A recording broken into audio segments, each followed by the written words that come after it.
crab, kangaroo, rhino, firefly. The educated among you may recognize that these are all animals of the Chinese zodiac, but those with no social life also know that each of these is an adaptation of the Sherman tank.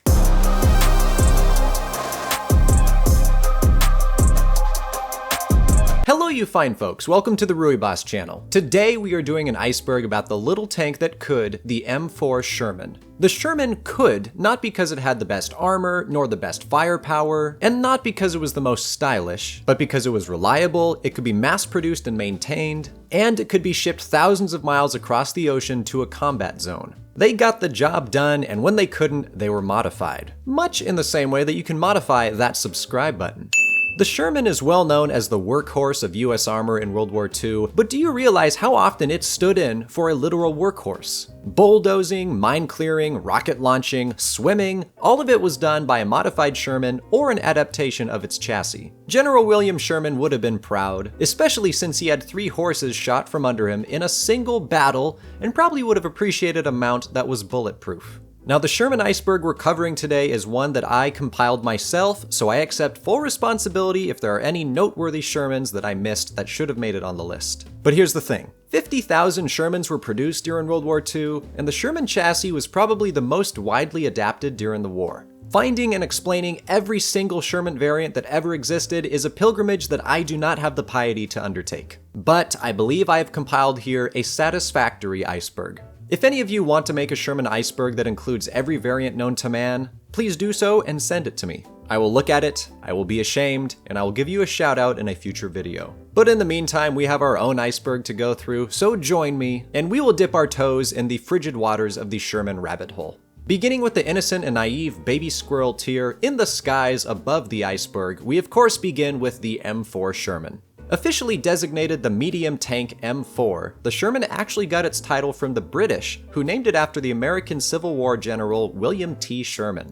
The Sherman was a development of the M3 Lee/Grant, and it used a modified M3 chassis, but fitted the 75mm gun in a new turret. M4 was a specific designation, but that actually leads us to the other entry in this tier, M4A, 1, 2, 3, etc. The original M4 model was revised many times throughout the war, resulting in the main variants M4A1, M4A2, all the way up through M4A6, with the exception of the M4A5 because of reasons. Each of these variants had their own series of sub-modifications that earned charming designations like the M4A2 76W HVSS. Some of those very specific models appear later in the iceberg, but the main categories of M4A1, M4A2, and so forth were basically defined by changes in the engine or the hull. Moving down to the gray squirrel tier, the tip of the iceberg, we begin with the 76mm Shermans. The standard main gun for the Sherman was the 75mm M3, but many sub-variants were fitted with 76mm guns for one reason or another. The M4A1, A2, and A3 models all had subtypes that used a 76mm gun, many of which were produced under Lend-Lease for other allied nations, although the US was particularly fond of 76mm M4A3s. It's well known that 75mm Shermans weren't great for dealing with heavy armor, and the 76mm gun was used as a somewhat better solution for tank-on-tank warfare. The longer-barreled 76 was better at piercing armor, but its high explosive rounds didn't perform as well against infantry as the 75. The Sherman Firefly is one of the most famous Shermans of World War II, and was a British modification of Lend-Lease Shermans. It was a conversion that mounted the British 17-pounder anti-tank gun in a Sherman turret. Like the 76mm Shermans, the Firefly was created to address the German armor problem, but it had much more impressive results. The 17-pounder gun allowed the Firefly to deal with German Panthers and Tigers, and it quickly became the tank killer of choice for the British. In fact, the Firefly proved so effective in this role that the Germans began targeting them as a priority, and Firefly crews took to disguising their tanks to look like normal Shermans. The primary method was to add a paint pattern over the front half of the distinctive Firefly gun barrel, making it appear like a 75mm gun from a distance. Next up is the famous, or perhaps infamous, DD Sherman. The DD Sherman was a swimming tank designed in preparation for the D-Day landings. This design wasn't unique to Shermans, as there was also a Valentine DD tank, but the Sherman is the most well-known example of the concept. DD doesn't stand for D-Day, but for duplex drive, and refers to the addition of a secondary means of propulsion via propellers. The DD Sherman was fitted with a tall canvas screen that could be raised and sealed, turning the Sherman into a fairly precarious watercraft. With the propellers engaged, it could do about 4.5 miles per hour, the equivalent speed of a brisk walk. The problem with the DD Sherman is that it had a very low freeboard, meaning it had little clearance between the waterline and the top of its canvas shroud. In stormy weather, the floating tank could easily be swamped and drowned. Unfortunately, as you may know, the D-Day landings were performed in rough seas. Most of the beaches fared alright, but the DDs assigned to Omaha Beach had to launch 3 miles from shore, and only 2 of the 29 were able to make it to the beach. This is also one of the factors that contributed to the high casualties at Omaha, with little armored support making it to shore. Last in this tier is the M10 and M36. These refer to the M10 Wolverine and M36 Jackson, which were tank destroyers built on the M4 chassis. The M10 sported a 76.2mm gun for dealing with enemy armor, and the M36 was even better armed with a 90mm gun. These tank destroyers had thinner armor and featured specialized open-top turrets in order to reduce the overall weight. The basic US doctrine for tank destroyers was to keep them behind the front line until enemy armor was spotted, position the tank destroyers to target the enemy, and then make a hasty retreat. That's what made the M26 Pershing so hardcore, because it could dish out the pain and take hits. Moving into the Eurasian Red Squirrel tier, just below the surface, we have 105mm Shermans.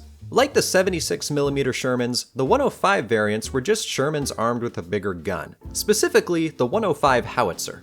Only the M4 and M4A3 models had factory-produced 105 variants, and these variants were produced for infantry support. The Sherman 105s weren't ideal for dealing with enemy armor, but they could serve as mobile, armored artillery platforms that could accompany troops. They also looked cool, and never forget that intimidation is a viable tactic. The Crab Mine Flail is a fairly well-known Sherman and was used for dealing with mines.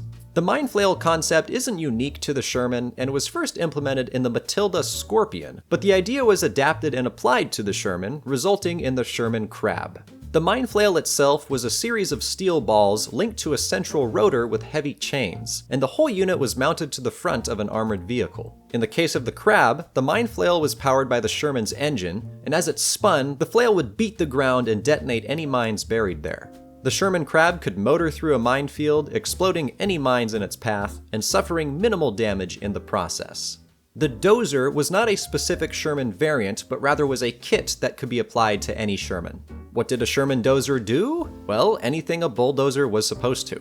Filling ditches, clearing obstacles, shoving wrecks off the road, all while being able to deliver high explosive rounds and lay down machine gun fire.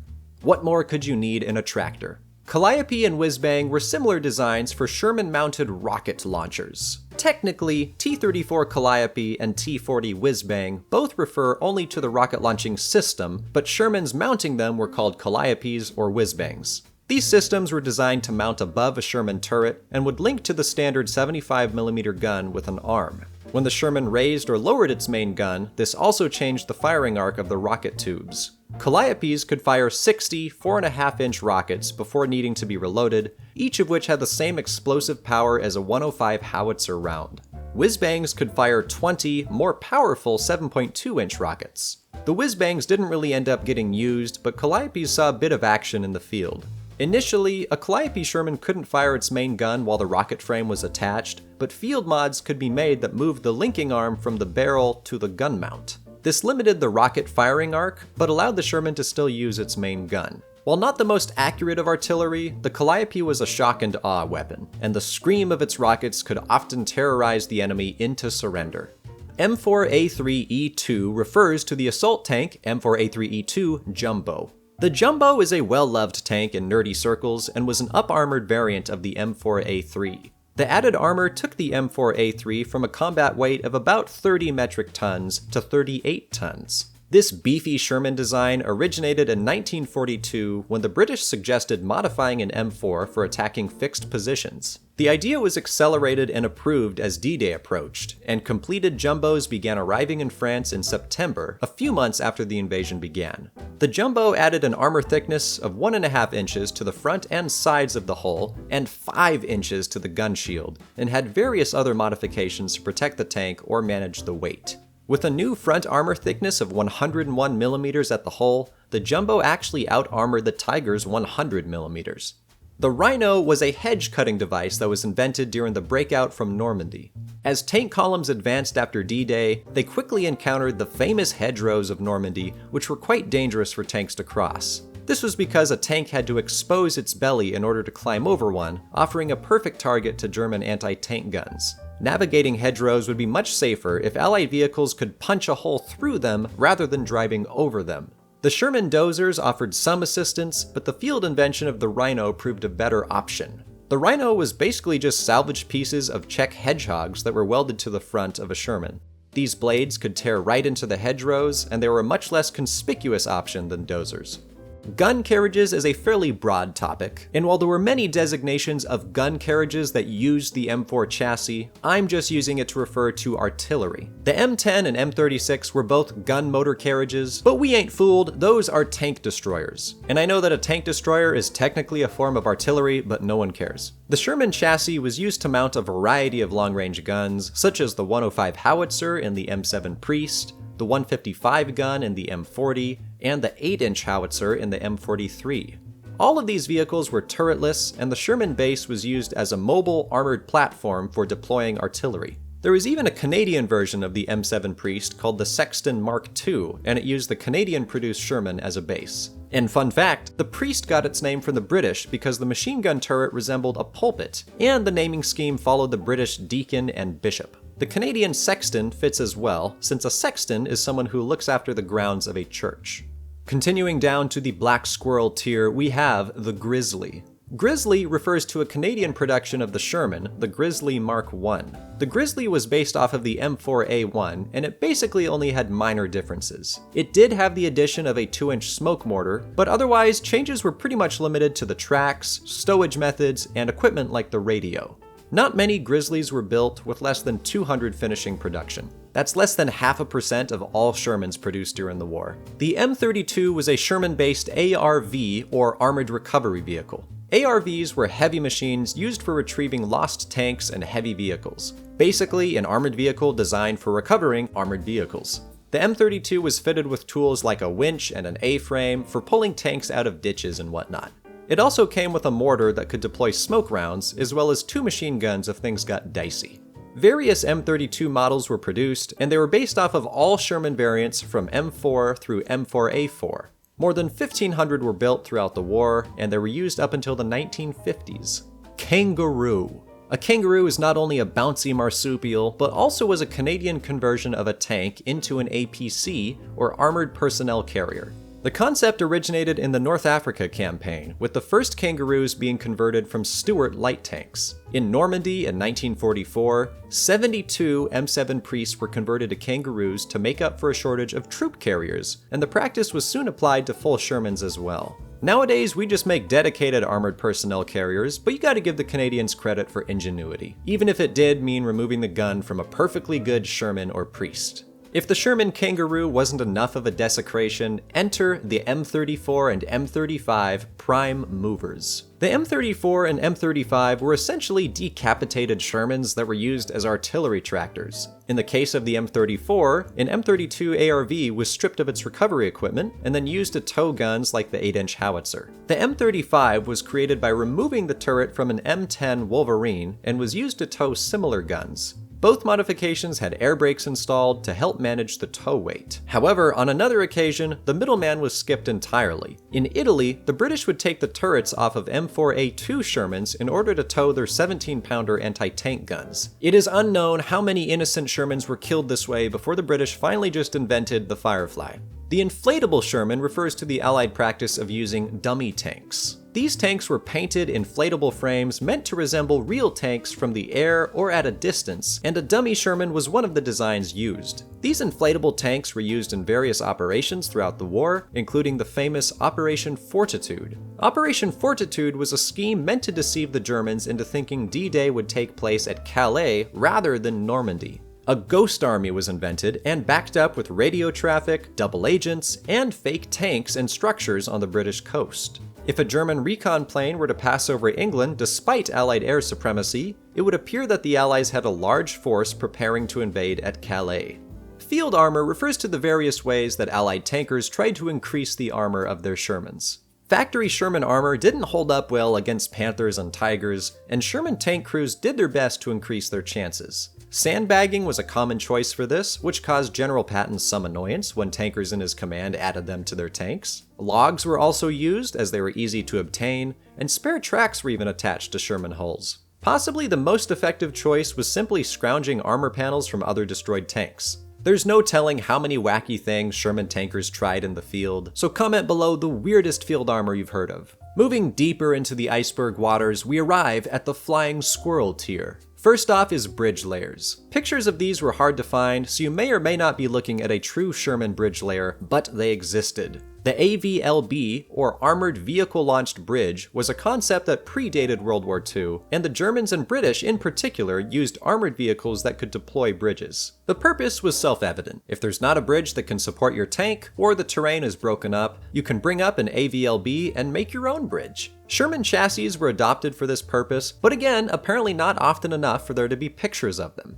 Next is the broad category of flame Shermans. There were many different versions of Sherman flame tanks, each using its own method to mount a flamethrower. We'll go over a few of the main ones. The Sherman Crocodile borrowed the same flame system as the Churchill Crocodile. It had an externally mounted flamethrower and towed a 400-gallon armored fuel trailer that linked to the projector. Since the entire system was external, it didn't replace the Sherman's main gun or secondary machine guns. Another variant was the CB-fashioned Zippo used in the Pacific Theater. In this case, the flamethrower was placed in the Sherman's machine gun port, and the setup was used by the Marine Corps. There's also the Sherman Badger, a Canadian design that removed the turret from a Sherman and ran a flamethrower through its whole machine gun port. And finally, there's the easily recognizable T-33, which had its own specialized turret that mounted a coaxial flamethrower. Tulip was another rocket tank concept, but this one came from the Canadians. Looking to make their armored cars a little more spicy, some Canadian troops had the idea of mounting a few rocket launcher rails. They attached 4 to the side of a Staghound and loaded up each rail with a 60-pound, 3-inch rocket. These rockets were the type normally used by ground attack aircraft like the Typhoon.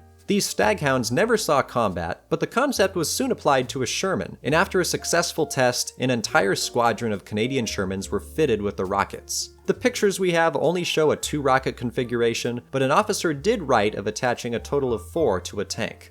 Next up is mine exploders. We already talked about the Crab mine flail earlier, which is probably the most famous Sherman mine exploder, but there's a series of other more obscure designs that had to be buried deeper in the iceberg. Most of these designs took the simple approach of attaching some kind of heavy roller to the front of a Sherman, which would then push through a minefield to absorb all the damage. There's the T9 mine exploder in all its glory. We've got the T1E3 Aunt Jemima that took things up a notch. And don't forget the older T1E1, which was attached to the M32 ARV we mentioned earlier. There was some concern over damage being done to the tanks pushing these contraptions, so a mine-resistant Sherman, the T15, was also invented.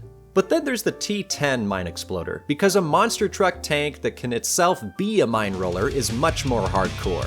There were some even weirder designs though, like the T8, which had an arm holding a bunch of jackhammers, and the T12, which just fired a line of mortars ahead to detonate any mines. Them Allied engineers really tried it all, but personally I think the cool factor peaked with the T10.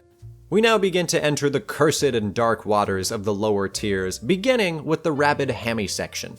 What you may have accidentally read as German Shepherds is actually German Shermans. This refers to Sherman tanks that were captured by the Germans and then redeployed in their own armored forces. The Germans certainly did this with other tanks too, and they're well known for incorporating trophy tanks into their own divisions. They did this to supplement their own forces, but also to confuse the Allies, who might mistake a distant tank as one of their own. It's because of this practice that we have these eerie pictures of Sherman tanks with German markings. It's somewhat of an unnerving sight, like a glimpse into an alternate reality where the Sherman was a German creation. The Skink is a personal favorite of mine because what is cooler than an anti-aircraft tank? The Skink was a Canadian design, and they used the Grizzly as a platform for mounting 4 20mm guns. The guns were mounted in a specialized cast turret, and they could fire it up to an 80-degree angle into the sky. Each gun could fire 450 rounds per minute, nearly the fire rate of an MP40. The Skink is one of the rarest Sherman adaptations, and sadly only 3 prototypes were produced. By the time the Skinks were produced, the Allies had air supremacy in Europe, so little use was found for a self-propelled anti-aircraft gun. The BARV was a very unique Sherman, and was the beach equivalent of the M32 ARV, with BARV standing for Beach Armored Recovery Vehicle. The BARV was a British creation and was designed in preparation for D-Day. The Brits knew that we need a specialized machine for the beaches that had the power to push or pull stranded vehicles. As a result, the BARV was created by removing the turret from a Sherman, adding an armored superstructure, and then waterproofing the whole thing. The BARV could wade out to a depth of 9 feet and could help recover tanks, jeeps, and even sunken landing craft. These vehicles were operated by a 5-man crew of Royal Engineers, one of which was a trained diver that could attach tow cables to submerged vehicles. A total of 66 BARVs were ordered into production, and most of them were used on D-Day. Medium tank T6 refers to the prototype that directly preceded the M4 Sherman. It had been determined that the M3 needed a replacement, and a few designs were proposed. The T6 was greenlit in early 1941, and it was the first glimpse of what would become the M4. The T6 used a modified M3 hull for simplicity of production, but sported a new turret that mounted a 75mm gun. All things considered, the T6 that was completed in September of 1941 was very nearly the M4 Sherman, but various modifications were applied before it was finalized for production as the M4. This included things like removing the hull side hatch, adding a gun shield, and mounting a periscope. The M4 M26 is something of a cursed Sherman, with only one of these monstrosities ever being produced. In the hopes of upgunning a Sherman to deal with German late-war armor, the US slapped the turret of an M26 Pershing on top of an M4 chassis. This did nothing to increase the Sherman's hull armor, but it gave the advantage of a 90mm gun. I could only find one picture of this thing, and the project was scrapped since it wouldn't be available for service any sooner than the M26 Pershing. It would have been interesting to see how it fared on the battlefield, though.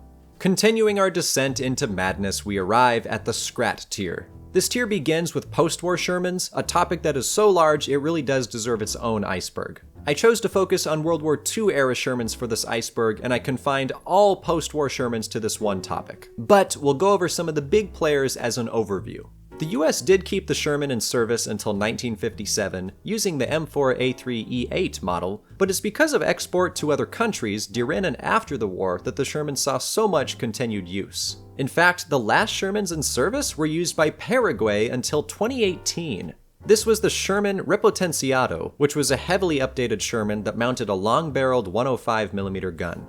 Another famous Sherman breed was the Israeli Super Sherman, models M50 and M51, although they weren't called Super Shermans at the time of their use. They were armed respectively with an improved 75mm gun and a 105, and had updated engines, suspension, hulls, etc. These Shermans were used by Israel until the 80s. However, one of the most hardcore post-war Shermans is the SO-122, a Yugoslavian Sherman fitted with the same 122mm artillery piece as the Soviet ISU-122. Mounting such a massive gun on an M4 chassis presented a shopping list's worth of problems, and engineers spent nearly a decade refining it. Ultimately, the acquisition of other modern tanks ended the project, but we can all still dream about a 122mm Sherman rolling through Eastern Europe. To round out this topic, I'll also mention the M4A4 FL10. This funky Sherman was an Egyptian M4A4 mounting a French FL10 oscillating turret. This unique setup featured a fixed gun, and the turret itself would change elevation. This Sherman was produced during the 50s and was basically the Sherman version of the French AMX-13 tank.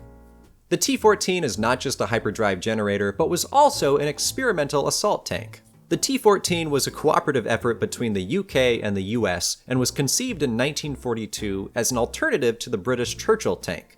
Like the Churchill, it would be an infantry tank, meant for helping troops break through enemy lines while being able to withstand heavy fire. The T-14 wasn't explicitly a Sherman, but was designed to incorporate many parts from the M4. It had a similar profile to the Sherman, but was much beefier, featuring extra armor all around. Its armor was also more aggressively angled, adding to its effectiveness. Two 42-ton prototypes were completed, but the project was ultimately scrapped in 1944 in favor of the now proven Churchill. RMASG refers to the Royal Marines Armored Support Group control tank. The Royal Marine Armored Support Group was a British element created to provide fire support for D-Day. This group was formed of batteries of Centaur tanks armed with 95mm howitzers and Sherman control tanks to coordinate them. These Shermans function as command posts for the troop commander, who would observe and direct fire. Although all tanks in the troop were marked this way, what makes this Sherman unique was the compass bearings painted around the turret. This visual aid would help the troop commander quickly calculate firing solutions. These Shermans were also fitted with dial sights for use in indirect fire. Improved M4 isn't just a placeholder for the 200 updated Shermans that came out over the years, but was a design project from 1941. Before the Sherman we know was put into production, the US government commissioned work on an improved model of the M4. Aberdeen Proving Grounds and Detroit Arsenal each submitted a design for an M4 that featured various improvements, particularly in armor. Neither design was accepted, so all we have are drawings of the updates, but later versions of the Sherman did incorporate some of the proposed changes.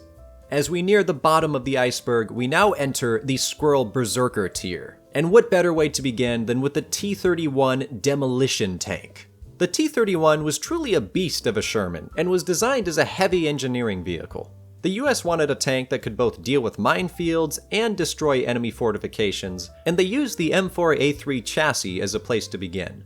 The standard turret was removed and replaced with this large box thing that mounted a dummy howitzer in the middle, flanked by two automatic rocket launchers. It could carry a total of 30 7.2-inch rockets, making it always ready for a party.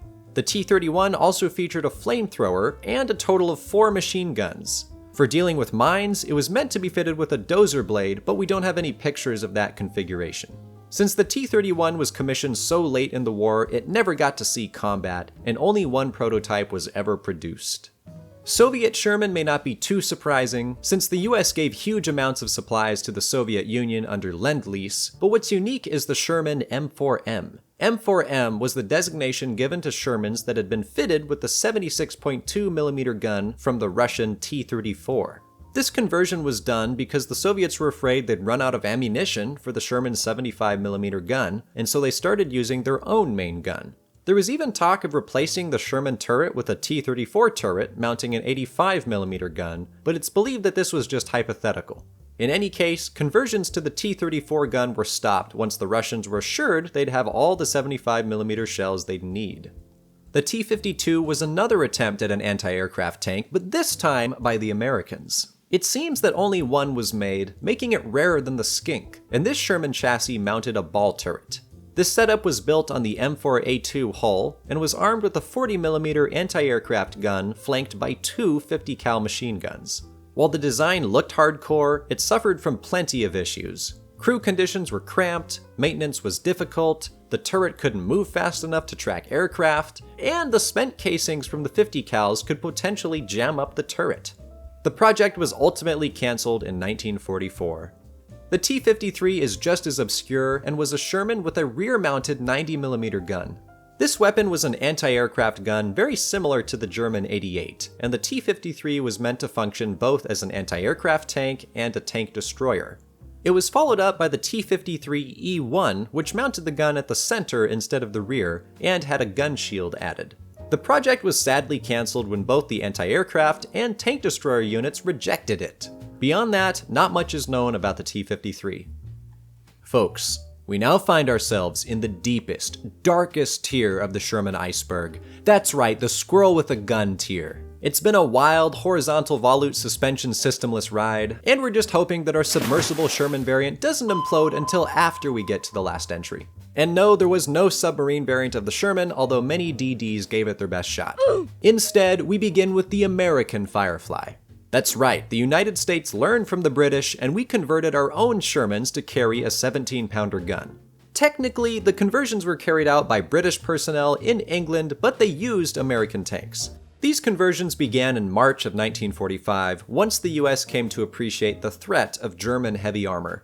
The British Fireflies were mostly conversions of the Sherman M4A4 model, but American Fireflies were exclusively M4s or M4A3s. Less than 100 American Fireflies were delivered to the US, and it was so late in the war that they never saw service.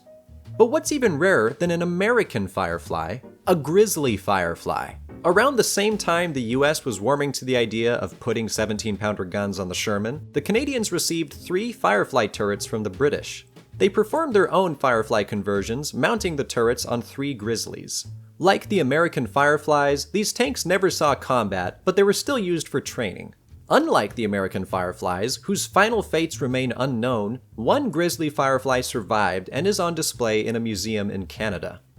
The plastic Sherman was not a tank made out of plastic, but was a tank armored with plastic. Technically, it was composite plastic armor. In Europe, the US was dealing with German anti-tank weapons like the Panzerfaust, which fired a hollow charge that could shred a Sherman. Solutions for increased armor were explored, and the US discovered that plastic blocks filled with materials like gravel, asphalt, and metal filings might work as a lightweight but functional armor. 2 variants were created for testing, HCR1 and HCR2, which had different blends of materials. Unfortunately, testing wasn't performed until after the war was over, so we never got to fight the Germans with a plastic tank. The final entry, which by the reckoning of an iceberg should be the most obscure and bizarre, is the CDL Sherman. CDL stands for Canal Defence Light, which was a British top-secret project for a weaponized searchlight. The Brits theorized that a powerful searchlight could be useful in night fighting, both for illuminating targets and for dazzling the enemy with an intense flickering beam. This manifested in a carbon arc lamp that was focused with a mirror and could produce upwards of 13 million candle power or 162 million lumens. The power of the sun in the palm of my hand. The Brits took to mounting this light in a custom turret on tanks like the Matilda II and the M3 Lee. The design was also presented to the United States, which created its own turret mount and applied it to the Sherman. The M4A1 and A4 chassis were used for the system, and the turret could mount a 30 cal machine gun between the 2 beam slits. While some other versions of Canal Defence Light tanks saw a limited amount of combat, the CDL Sherman was never approved, and it was resigned to the depths of topical icebergs. And with that, we conclude the Sherman Iceberg. If there were any Sherman variants that I missed for this video, feel free to comment them below and let me know what your favorite Sherman variant is. I think I have to go with the Skink, but the T-31 was also pretty hardcore. Thank you guys for sticking around, and I really hope I was able to present at least one Sherman that you've never heard of before. If you want more vids, here they is. Do the like if you enjoyed this video, and do the subscribe so you stay tuned in for all future content. I'll see you guys in the next video. Ruibas out.